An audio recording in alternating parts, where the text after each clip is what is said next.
Hey there, real gamers, Retro Rob here, and today I've got really just the cutest little handheld to show you.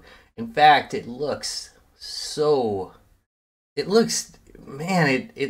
like candy, doesn't it? It looks like a bomb pop or something. I really just wanna, I wanna lick it, you know? I just wanna, stop, Pass Rob! Do not lick that game system. What? But why? Well, I'll tell you why. Well, I know it looks juicy and tasty and good, but there's one thing that must be understood. If you take just one little lick, it's gonna make you dead, it's gonna make you sick.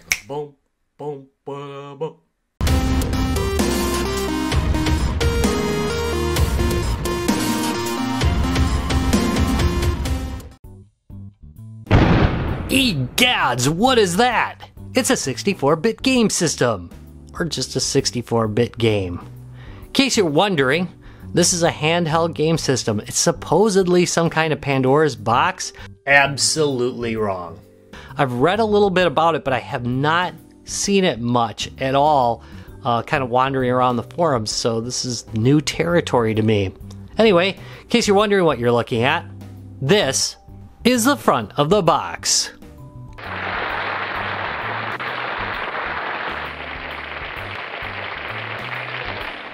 Not much said here, and these hands look really fake.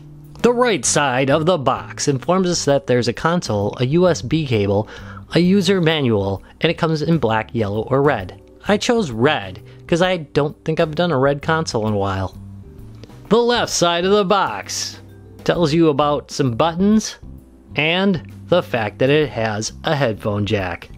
Very exciting.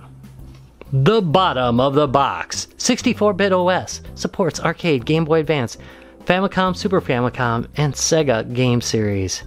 I'm a little worried now because that's not really what it said in its ads. Supports multiple languages. Actually, it says supports multilingual language. Not surprisingly, it's made in China. Ashens fans, say it along with me. Ha, sucker. The top of the box appears to have a UPC code, except that doesn't really look like a proper UPC code. I'm guessing that's for some kind of internal use. The back of the box is pure as the driven snow.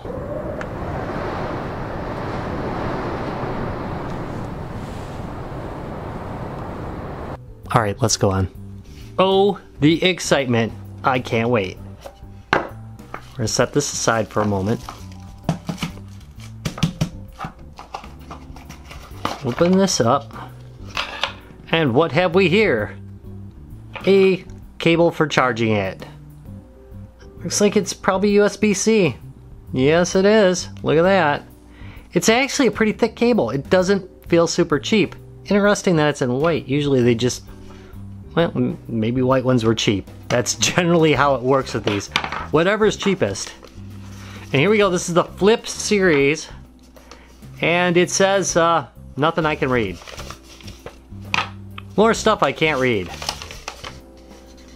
Key function diagram. There we go. We got menu, arrow key, power, T-off card. Oh yeah, we can add to it then. Right, left. There's a volume switch. That's hopeful. We'll look at it. And this is in English, so that's good. Because the built-in game is not designed by the same company, there will be a little difference between each game on the key. We suggest that you try the key function first and operate the game. Some games may only have two or three buttons on the game function key. That's because of the development and design of the game itself, not product key problem. Please know. Okay. I mean, at least they tried. There's a manual here, and it's not horrendous. I mean, it's kind of misfolded. I don't know if you noticed, but it's not just my folding that's bad. It's just generally bad. All right. Anyway, not the worst thing. Definitely not. Let's take a look at this thing. Quivering with anticipation. Oh my. Okay. On the top. On the top. I can't have my disappointment. Maybe it'll get better once I open it. Okay, can you see on the top? It's not right. The molding is like all messed up. It's, I don't know, it's just uneven. It says 64-bit on the top. Here's the front. Got your charge port, got a headphone jack, and it's kind of ill-fitting around the edge.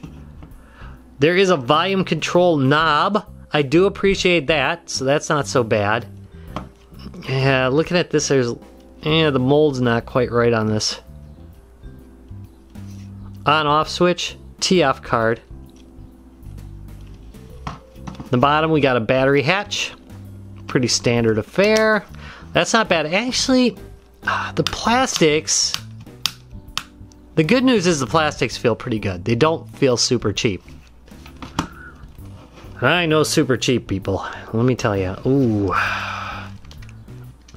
Again, hold on. The controls are pretty shallow. I'm afraid of deep. No, it's got some roll. I don't think it's gonna lock. It looks cheaper than it feels. Except that button. That button's pretty crap. Select, start, and I don't know. The R2 button was a little sticky, but it seems okay now. You know, it really doesn't feel that bad. I was pretty disappointed by the look of the mold at first, but it doesn't feel terrible. Alright, let's do some comparison real quick. Batteries are dead on both of these. Anyway, here's a real Game Boy Advance SP. To the right is the GB Station Lite, which is one of my favorite of the super cheap Famicom, Famiclones out there. Really like this one. I think it's pretty great. It's had mediocre reviews, but I think it's a problem with the Model 2s, not this model. But anyway, I digress. Looking at these, I'm going to tell you right now, the mold is not from either one of these. It is its own mold. It's something different. I think that's pretty darn interesting. Anyway, shut these guys. Oh, here. If I shut it, it's about the same height as the real thing. GB Station is much bigger. Might as well just give up on that. Not quite as thick, or not quite as deep. And thickness, it's a little, just a little bit, you can't see it here, but it's just a little bit less thick. Or less wide than a regular Nintendo. Interesting. Alright, so something I'm not 100% sure will apply to you, but my handheld came with a screen protector on it, which generally you'd say, hey, that's pretty cool, but mine had a bubble in it, and that drives me crazy. But the real problem with it was I literally had to take off the bezel because the screen protector was up under the bezel. So I had to take the top of this apart to get it out of there. Now, if bubbles don't bother you at all, or your screen didn't come with any bubbling in it, fine. Absolutely no problem. But if it's something that drives you nuts and you don't want to go opening the device, I just want you to know about it, okay? Better to mention it than not. It was pretty easy to get the screen off. 1, 2, 3, 4, 5, 6. Just remember which the sticky end is and pop them out, unscrew, pop this open. You don't have to take the whole thing apart, and then you can pull the screen protector out. But it was horrible because whenever I tried to smooth it, it actually got worse. Initiating time warp. I'm going to power this thing up, play it for a while, and let you know what I think. I will be right back. Well, for you. For me, it'll probably be a week or so. Thumbs up, comment, and subscribe, or I will go Skynet on your butt. Welcome back, folks. Here's the part of the video where I say how wrong I was in the first part of the video. Anyway, this runs OpenDingX, and it runs the Pocket Go firmware, basically a slightly modified version. For this part of the video, I'm just going to go over the standard firmware that comes with it. but I'm going to say that generally I'm going to recommend that you go with the Pocket Go firmware, which I replaced pretty much right away. But I do have a few things because not everybody wants to go through all the trouble of setting it up. But anyway, has Game Boy, Game Boy Color, Game Boy Advanced, Famicom, Super Famicom, Game Gear. I almost said Microsoft. Oh man, the Sega Master System, the Mega Drive, PlayStation with some really odd choices and games in it. Here, wait, are any of them left? No, there were some weird like Japanese games that were in here, but this is what basically comes with it. Actually, this is, other than a couple that I deleted just to add some more room. It's not, to me, a great selection of games, to be honest, and it only runs them kind of halfway decently. It's not an amazing PlayStation emulator, to say the least. It's not terrible, but it does it's not terrible. That's all I'm going to say about it. Okay, Neo Geo Portable. We got the WonderSwan. Runs these really well. And of course, my favorite, the TurboGrafx 16. Arcade would be MAME, CPS, that's Capcom system. Neo Geo, it's got a few games on there. It runs them pretty well. And then MAME for All, I think I added. I'm pretty sure I added that. Did I? I might have. I did do some modification early on just to make this thing more livable. I do want to note also that there's really not enough room on the 16 gig card that came with it. So the first thing I did is pop in a 32 gig card. And when I did that, I changed firmware. But anyway, one thing I do want to mention really quick is over here on the Super Famicom. The emulator they use in this one is a little bit wonky. And one of the real problems I have with it, let's turn this up. Yeah, it's taking forever to load. Sorry about that. Anyway, Zombies Ate My Neighbors. And that's like my favorite thing to run on a Super Nintendo emulator. Come on. It has problems basically. Ooh. By the way, it's really loud. It has problems basically right out of the gate. In that, when you're choosing your character, you can't actually see the character. See?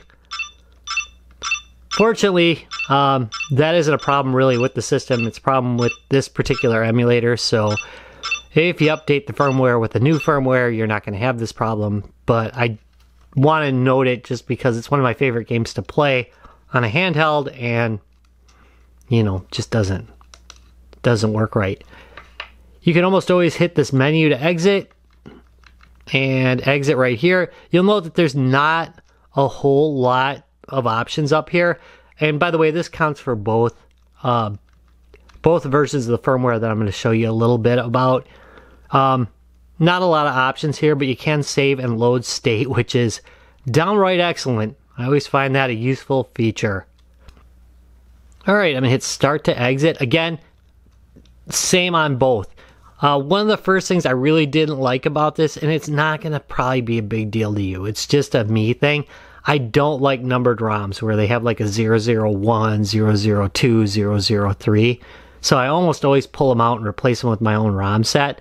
So a note that when you get this, it's not in alphabetical order. It's got numbers in front of it, and it goes by that number order, and it makes it so it's hard to find games. I don't know why they do that, but they do, and it's really a negative if you're not going to be adding stuff to this. So anyway, pretty much every emulator has between like 20 and 200 games. The more advanced the emulator, the less stuff they have for it built in. There's I wouldn't say well over 1,000, but there's definitely over 1,000 ROMs included on the default image. But again, it didn't last real long with me because I changed it.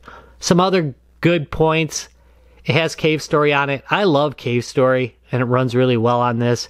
One weird thing though, and I'll show you it on the other version in a little bit, it doesn't play the music. Really odd. It doesn't feel right without the music. It does run Quake 1, pretty well, actually. Not too bad. It's not a bad... Wait, is it in here? Oh, rats. I was going to mention it plays Doom pretty well, too. Quake 2 is... Because of limited control options, it's more of a... Oh, look, it runs Quake 2. It's not really... I wouldn't consider it actually playable, but it's interesting that it does it. You know, bunch of native games, not bad. Then you got settings. Importantly, you can go into skin and change your wallpaper. And it has a number of wallpapers that you can choose, which is pretty nice. I chose orange because it looks good. All right, let's go back and pop in the other SD card that I have for this, or TF card, whatever you want to call it. And let's talk a little bit more about actually playing the system. Because I realize some of you guys will actually just keep it with its base image. It's fine to run. Almost everything that I say is going to apply to the base firmware image. I just like this other one better because it has some more emulators on it. Warning, radiation at unsafe levels. Alright, here we go with the BitBoy firmware. And it's not the regular BitBoy, it's a BitBoy Pocket firmware. But you're not going to notice a whole lot of difference in what's available except when you go over here to emulator, where there is a whole bunch more available emulators. And for the record, I have games for pretty much all these. I'm going to show you at least a little gameplay from almost every one of these. The things that I will note is Pocket SNES, Pocket SNES, Pocket Super Nintendo, whatever you want to call it, seems to be, to me, a lot better than this one. So if anybody's an expert between these two, what the big differences are, and why I'm having a better deal with this one, let me know in the comments down below. I'm kind of curious because I'd like that in the future. And by the way, both are included. Whoever it was that asked for Jim Power on the Amiga, you're going to have a good day today because I'm going to play it terribly. It's going to be hard to play. It's hard to play push-up to jump games when you're grounding your device to the table so that it doesn't move much. But anyway, one other thing I'm going to note is that my PS1 performance might be better than what you generally see because I pick games that don't require a whole bunch of horsepower to run. So you're going to want to know that. I might make it look a little better than it really is because it's not perfect and it's not even amazing. But, you know, for a tiny little handheld like this, it's not terrible. Next we have Cave Story, which is great. Again, no music, I don't think, on this version, which is just so odd to me. And we've got most of the same things. I'm not going to show you a whole lot in here because I think most of you are more interested in the emulation than these. But note that this stuff's available. I've been thinking about putting VVV on there. How do you do that? Is it called VV? Anyway, I'm going to put that game on here probably because I can. Why wouldn't I? There's, of course, settings, skins. All these are actually pretty decent. You have a good selection of changes you can make. You can say how many rows of games you have on each screen, how many columns. So you can, you know, like do a 3x3 grid, whatever. I'm not going to go into this a lot. I've gone into it in other videos pretty heavily with the same OS, so I don't feel the need to go through it. Feel free to watch one of those if you want to see a demonstration of all the stuff the menu can do. But I don't know that anybody's that excited about that. But it is actually nice because you can customize it. So say these are too small for me, I can say do a 3 row and get bigger icons that way so I can see better. So I don't think that's terrible. All right, I think I have said enough. If you are interested, yeah, you could add, you know, like a music player. You could watch a video on this if you really wanted to do that kind of thing. But you're definitely going to need more storage. All right, I think it is time. Let's play something on this. Hey folks, real quick. One thing I forgot to mention is to load ROMs on this is super simple. all you really need to do is take out the TF card from the left side here, and then plug it into your PC, and it will show up as a fat share. And you can just go into the ROMs directory and drop ROMs into the properly named directory. Note that there's already a skeleton on there. What's called a skeleton, that's just a series of directories. That will tell you where to put everything. It's really simple. You know, if you want to put a Neo Geo game in, put it in the Neo Geo directory, etc., etc., etc.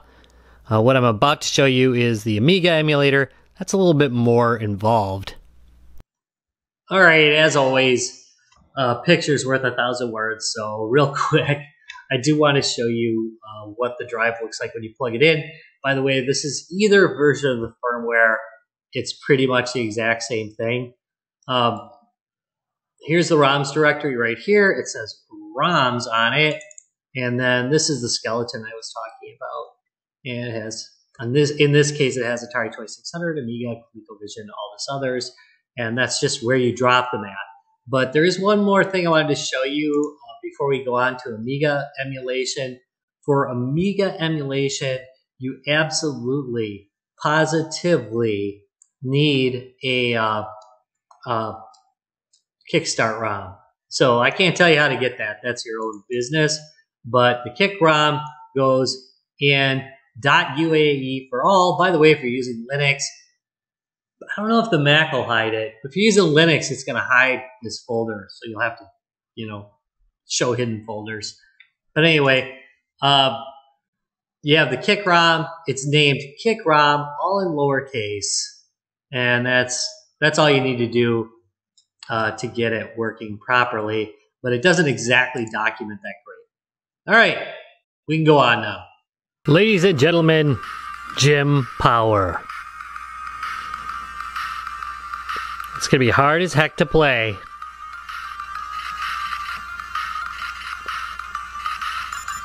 Largely because of the way I'm holding the controller. But at least you can see that it runs well.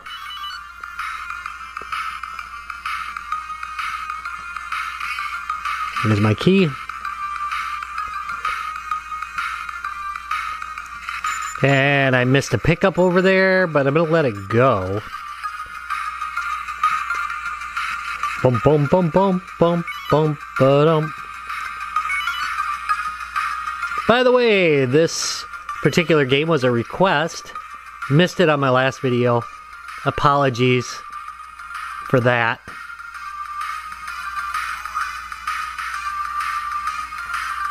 Come on.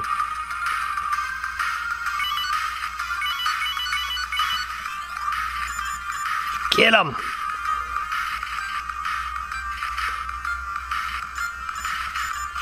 Alright, this time I will not.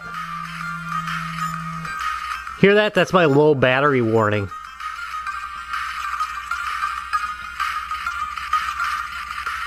That vibration. Oops. Mistakes were made.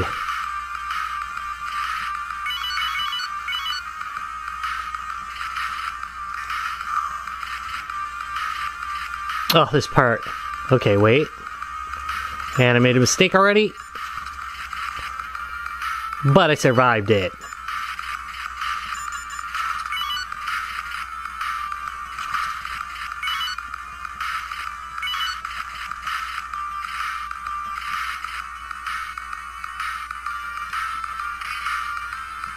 Trick, of course, to that is to just ignore the up and down bouncing.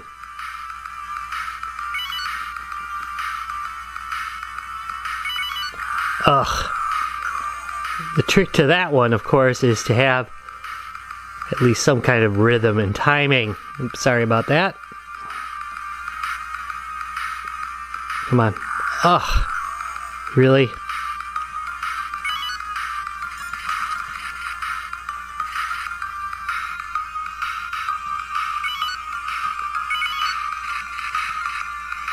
Yes, the old days when platformers were tough as nails. Let's go on. Alright, so let's play some Mario Tennis on the Game Boy Advanced. Advance, not advanced. Alright.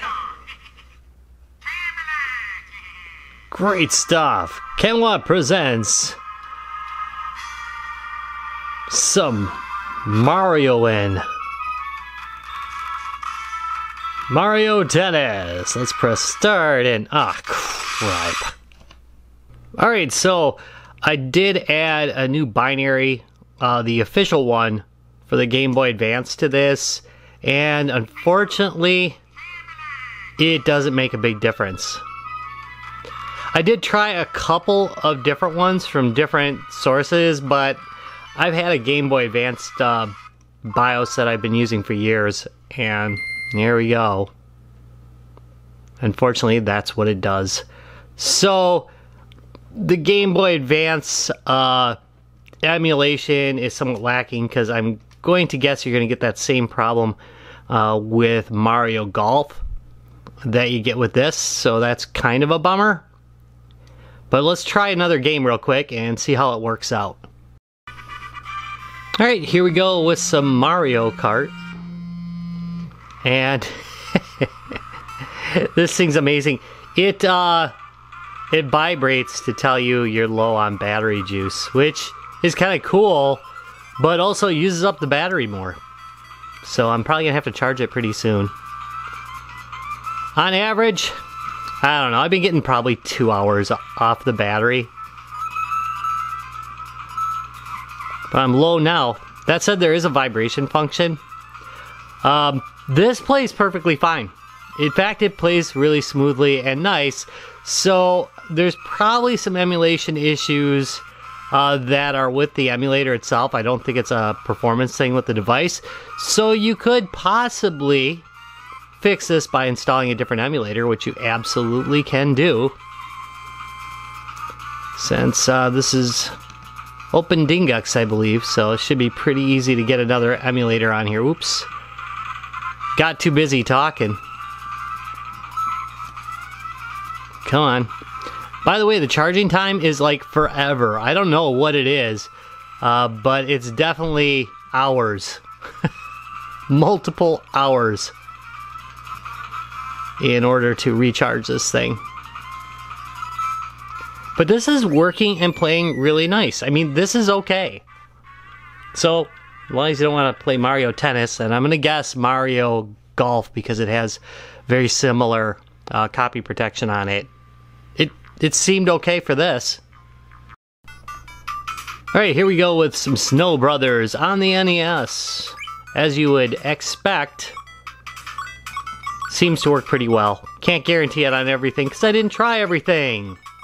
But all in all, oh man, I'm playing awful today. All in all,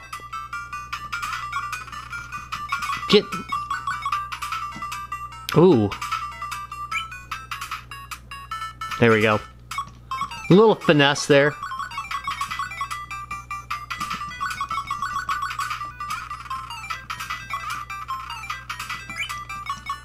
Gotcha.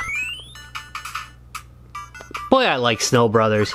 It gets a lot harder after a couple levels, though. Anyway, yeah. Perfectly acceptable, other than my gameplay. Alright, so here's Pocket SNES. There are 2 emulators that come with this particular firmware, and Pocket SNES is one of them. That is the one that plays Zombies Ate My Neighbors correctly. I mean, the other one you can actually play the game with fine. The default one that came with it, but you're not going to be as happy. Another thing I noticed is the SNES buttons seem to be reversed. And I suppose I can probably go into the config and change it, but it's something you're going to want to know because it will really mess up your life if you are playing something like Total Carnage, where you need those face buttons in the right position. You know, for this it doesn't really matter. And it plays it great. I mean, it seems to run things pretty fast, but again, buttons being reversed is a pain, but you know. You can always play with those settings. That's kind of the joy of these little devices. It's a great game.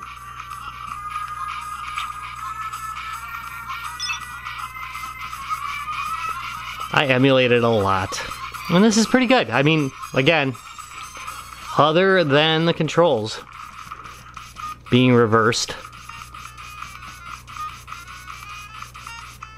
Come here.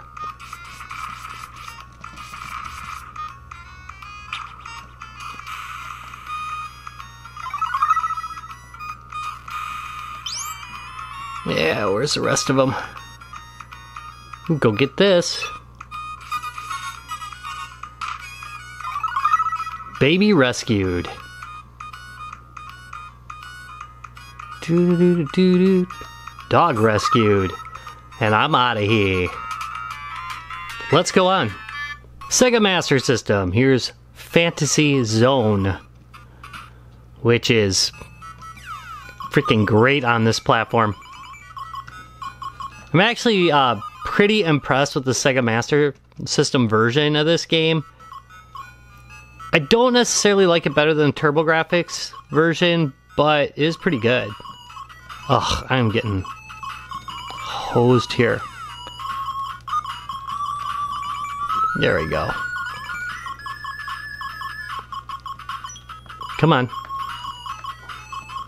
Okay, real quick, this is the worst game for me to do this on, but I'm gonna turn up the volume.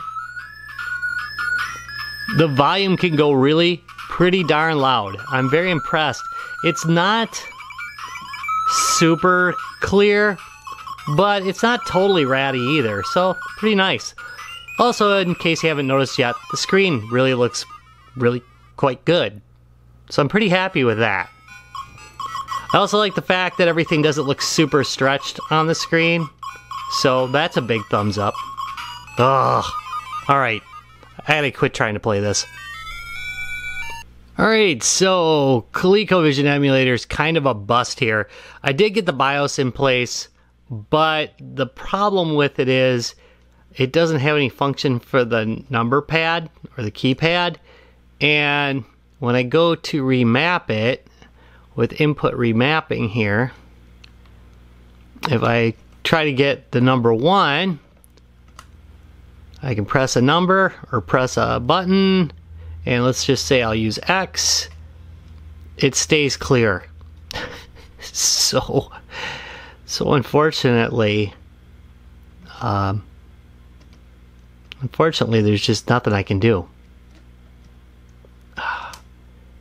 Why does it do that too? Alright, there we go. And continue. And see, unfortunately, it didn't map. So that's kind of a bummer there. If anybody has some tips on this, I might be able to edit a config file and get it to do it that way. But if anybody has tips, let me know. And here's Battle Squadron, which I finished a couple times on the Amiga. You couldn't tell by how I play now.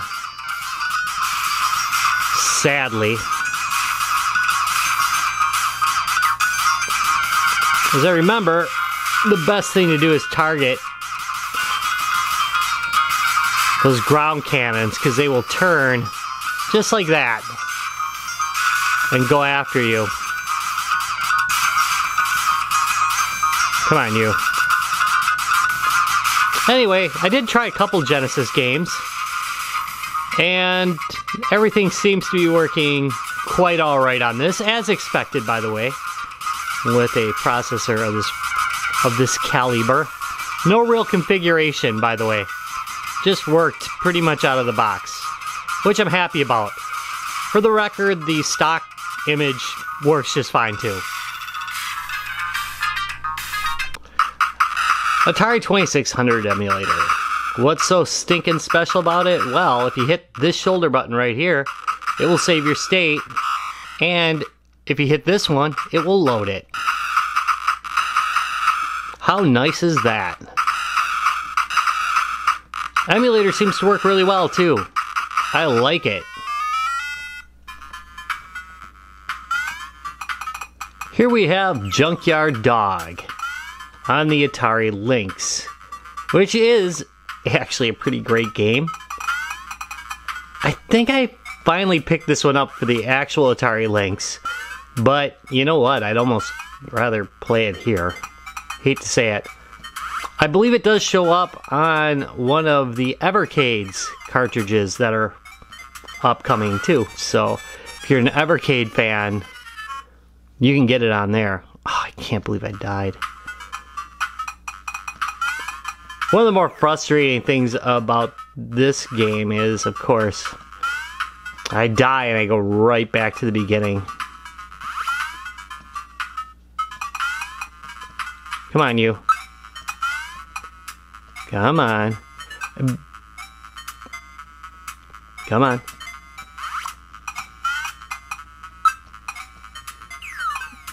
Bird's gonna get me.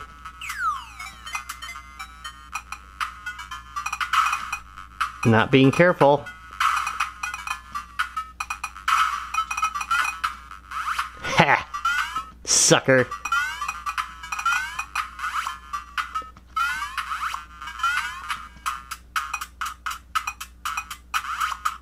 It's gonna get harder. Alright, but seriously, I still got a bunch of emulators to go through, so I think we're gonna have to go on. Great game though, definitely worth checking out.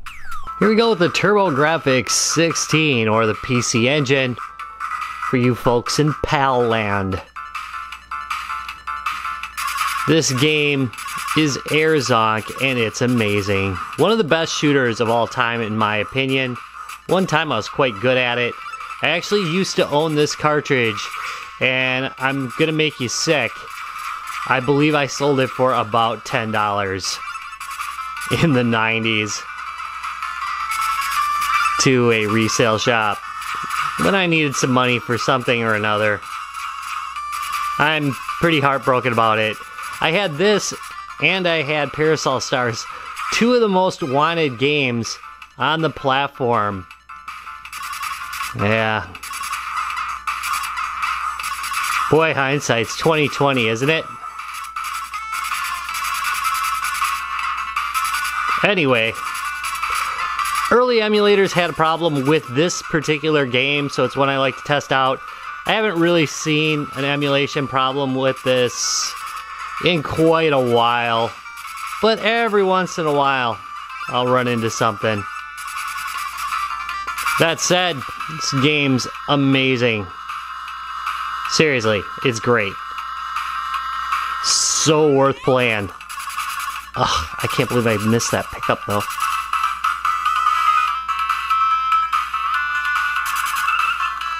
We'll see.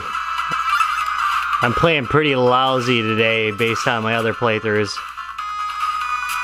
Come on. There we go. Got some backup. Don't fly away. There we go. Winner. Okay. So, Maymon here is not 100% perfect. It's not going to play everything in the MAME library. However, most 8 and 16-bit games work just fine. You can tell, like here on Parasol Stars. There's Force I Habit. On Rainbow Islands, the sound is definitely a little bit off pitch, but the game plays fine. I played some Tango, and it played a little bit fast, I thought. A little bit of Pac-Man was fine. And you can go into the 16-bit era pretty safely with this. And it plays just fine. I mean, again, set your expectations. But it will play arcade games. And it uses my standard set of ROMs, which is always nice when it doesn't have some freak set of ROMs I have to use. Great stuff. About time. Nice. Alright, here we have Pang running on MAME. And MAME works okay. It's definitely not... Jeez, I'm playing awful. It's definitely not perfect. I had problems with Pac-Mania. A couple other games didn't sound quite right or look quite right. but generally speaking, if you're looking for 8 and 16-bit games, you're probably going to be okay with this. Again, you know, not perfect for sure, but not terrible either. There we go. And I'm kind of happy that I didn't have to pull out a special set of ROMs for this. It seemed to work just fine with the ones I had laying around. Come on, you. I hate those low ones. But this runs just fine. Alright, let's go on. Here's Final Burn Alpha. And, it's pretty great stuff. Except don't try running Afterburner on it. It chokes like crazy. I mean, really bad. So I was a little bit disappointed about that. That said, I don't think I've tested out. I don't think I've tested out Afterburner on any of these, so I don't know if it's just generally bad on these or not. So you have to let me know. But I guess I'll have to run Afterburner on the Sega Genesis. Come on, you. Handgun.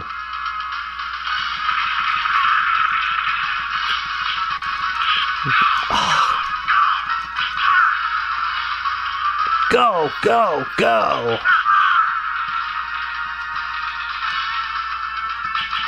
Come on.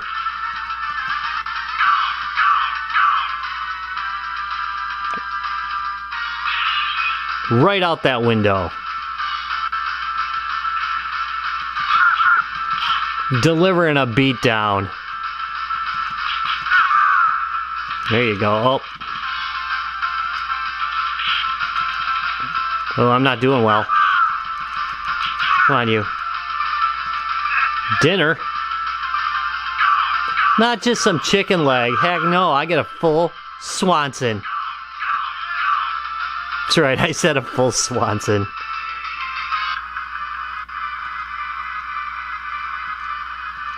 We're of course playing Cadillacs and dinosaurs. Now we got an angry dinosaur I gotta go try and beat up. Some kind of dinosaur abuse. Uh-oh. Oops. There we go. No! You quit jumping with me.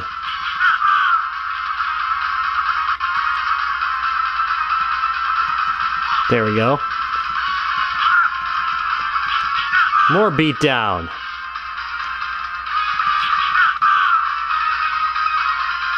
Oh, not so bad now. Uh-oh. Get those guys up. Beat him up.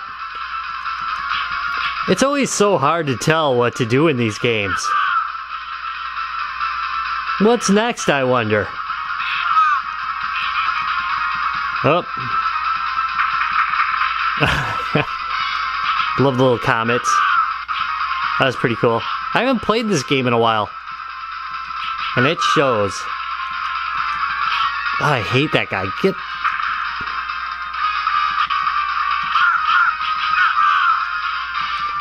He needs to go down. Because I've had it with his monkey business.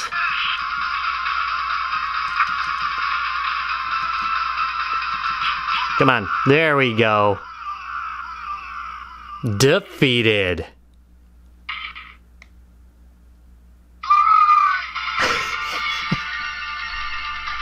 Neo Geo, and we're playing Neo Mr. Do, which is really a great game. I highly recommend it, and it's one of those games that people never talk about.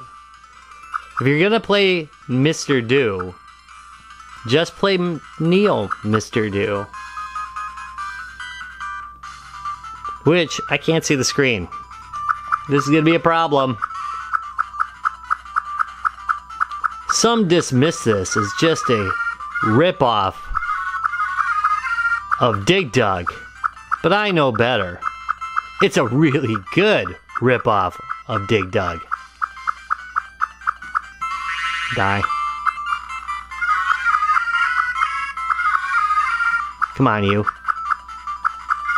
Anyway, I did play some Metal Slug on here, played just fine.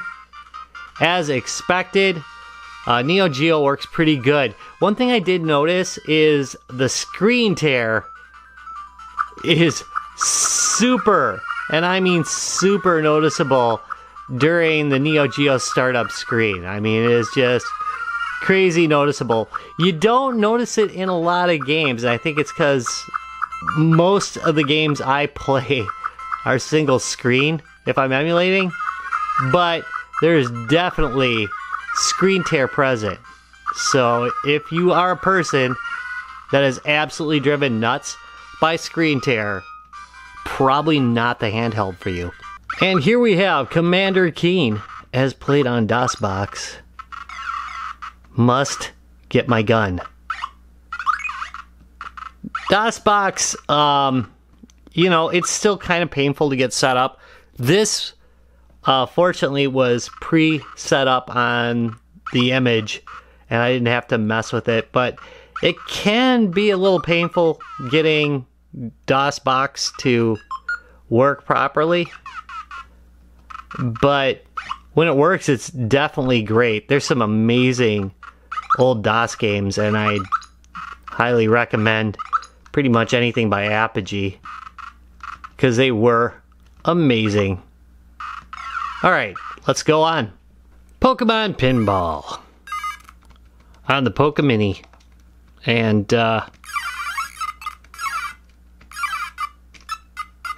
what an amazing game it is. I've tried to get my hands on one of these a couple times, and they are like really expensive. So for now, this is how I can check out the amazing stuff that was on the Pokemini, like Pokemon Pinball. Boy, I'm terrible at this. Wait. Ah, nope, no. There. Victory. Just for the record, you can play this, oops, full screen if you want. I gotta quit hitting the wrong button on this. And that looks like, well, this basically. Keep rolling, keep on. I'm pretty sure I hit that. Believe it or not, this game's actually kind of fun. I know it doesn't look super exciting. Oh, so frustrating, but so neat at the same time. Alright, let's move on.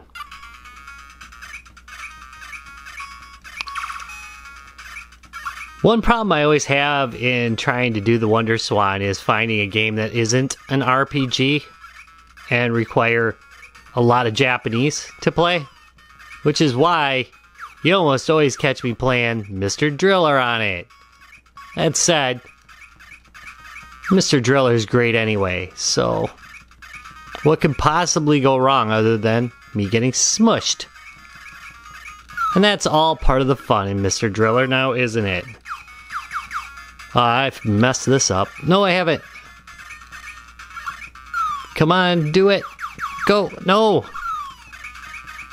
Sometimes I cut a little bit to the left on the D-pad, but I think that's because I'm holding it on the table right now, because I haven't noticed that before, so I'm guessing it's something to do with the way I'm holding it to record.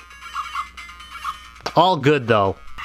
So, will this be your next PlayStation emulation system? Probably not.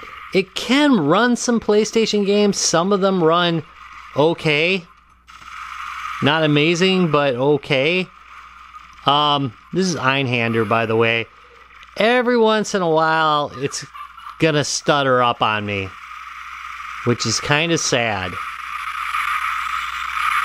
But in a pinch,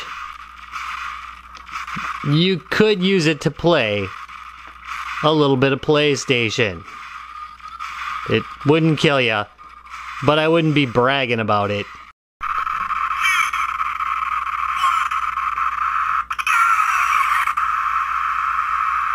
But look it, I'm running Ridge Racer on the Game Boy SP. Okay, Game Boy Advance SP. And it's not really a Game Boy Advance SP. Still, I wanted to show you this because, like I said, some early games do run pretty well on it. And, you know, Ridge Racer's actually fun to play on this. I mean, it's an enjoyable experience. Which, you know, that's not terrible or anything. Hold on. Ugh, I'm not gonna win. I'll tell you. Ugh. Quit hitting stuff. How many times have I played Ridge Racer and I still do that? Unbelievable. Will I break before I hit this corner? Probably not.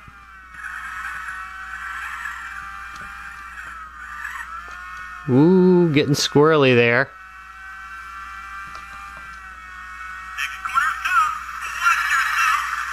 Yup. Anyway, as you can see, Ridge Racer's running just fine other than my crappy driving. You know, I wonder if Revolution runs well. It's pretty much the same engine. I'm going to guess it probably does. If anybody's played it, let me know. But seriously, you know, you can't complain about this. It's not terrible at all. You can complain about my gameplay, though. Woo, look at that pop-up. PlayStation. Blew me away at the time, by the way. This game. I was amazed by it. Come on. There we go. Am I in 5th? Not doing amazingly. Come on. Come on. See, I've been taken away by the greatness that is Ridge Racer. Oh, man. Yeah. One thing I used to like to do is change the camera and race it like this. I found in recent years that I absolutely cannot drive like this on this particular game anymore. What am I in 3rd? There we go. Oh, yep, that's what happens. Gonna cost me the win on this. You know, like the 42 crashes I did earlier didn't do that. Of course not. Let's go on. Alright, so I'm not sure whether this is a problem with this handheld or something with my version of the firmware. But anyway, on Vectrex, I do have ROM DAT copied to the right location. It is actually the 1982 version of Mindstorm. And, hold on, let's get out of here. Oop. Sorry. There we go. Get out of here. And I go to Vectrex. Go to run a game. Any game. We'll do. I want to do an original one. Here we go. Wait, yeah. And that's what I get. And I've tried it with several different ROMs. No luck. So I guess you're not being replaced just yet, Vectrex. Oh well. And here we have Bruce Lee on the MSX. And Bruce here has to collect a whole bunch of lanterns. Why he's capturing lanterns? Beyond me. Oh, come on. Get out of here. But, you know, if Bruce Lee wants to capture some lanterns, well, by goodness, he's gonna capture them. Got my butt kicked there. What the heck? Anyway, MSX, super popular in Japan, almost unheard of here in the US, but not a bad little computer at all, and appears to run just fine. They've really done a good job of mapping the keyboard on this one, so it's pretty much transparent. I like that. There we go. I don't know a whole lot about MSX. I just know that, like, I think Dexter... Actually, I don't know that. I think Dexter was originally released on MSX, though. Man, I'm getting my butt kicked here. Come on. There we go. Climbing away. There's MSX. Down here, we've got a couple of rumble-ized versions of the Game Boy and Game Boy Advance. They seem to run basically the same as the others, but they take advantage of the rumble function that's built in here. I'm not going to show you that, though, because you can't really feel it, so no use there. Every time I do one of these videos, some joker asks, "Hey, does it run Doom?" Yeah, it runs Doom. Like a frickin' champ. Look at it. Just rolling through it. This is, of course, a native port of Doom. And, as expected, it runs amazing. You could Doom all day. Make sure to put your wads in the right spot, though. Didn't sound great, did it? I love this game. Yes. Yes, it runs Doom. And that about wraps it up for the V90 handheld game system. It's 64 bits, you know. Anyway, what do I have to say about it? Well, the plastics feel good, but don't look that great. I showed you it earlier, but there's an imperfection up here in the hood. It just doesn't look that great, even though it looks really nice from a distance. The plastics, however, don't feel cruddy. It's a light system, but the plastics don't feel gross. All right, I'm done talking about that. The D-pad is a little bit shallow, but it works really great, as do the buttons. I'm very happy with the way the buttons work out. The screen is really bright and clear. It's very nice. One thing to note is that mine came with a screen protector on it that had a bubble in it. It looked awful. Had to take off the whole bezel to take care of that. So something to note right there. Also in the fit and finish department, you can see there's a little bit of a split right there. It does not look perfect. Love that they included a volume control knob. And the sound goes up pretty high and it sounds pretty clear. Again, this isn't a Bose sound system, but it is pretty darn good. As far as emulation goes, if you choose to go with a custom firmware, it runs a whole lot of different game systems. I never could get Vectrex to work, which was kind of sad, really, and it lacks mapping for ColecoVision that would make that work. But everything else worked pretty well. Again, it is not the most amazing PlayStation. I wouldn't even say that. It's not even what I would call a good PlayStation emulator. However, it does run a few games and it runs them fairly well. As far as the included games, well over 1,000 games were included on the device stock. And it was a good selection of ROMs with the exception of the PlayStation. They seem to run pretty decent. I did not like that they did that thing where they put numbers in front of every ROM and then, I don't know, it was not in alphabetical order then. I don't know why they do that. It takes a few minutes to strip those first 3 characters off of those ROMs and it would make the device a lot better. But here's the thing with this guy. It is less than 50 bucks, and I've seen it for less than 40 bucks. And given the fact that it runs pretty well, controls seem to work fine, I'm getting a couple hours of battery life out of it at least. I'm going to give it a thumbs up for the budget range. It is a pretty neat little budget system, and, you know, it folds up. That's nice. And I've made it through this video. I want to thank you very much for watching this. If you enjoyed it, please give me a thumbs up, subscribe for more, and I'll see you in a couple days. Bye.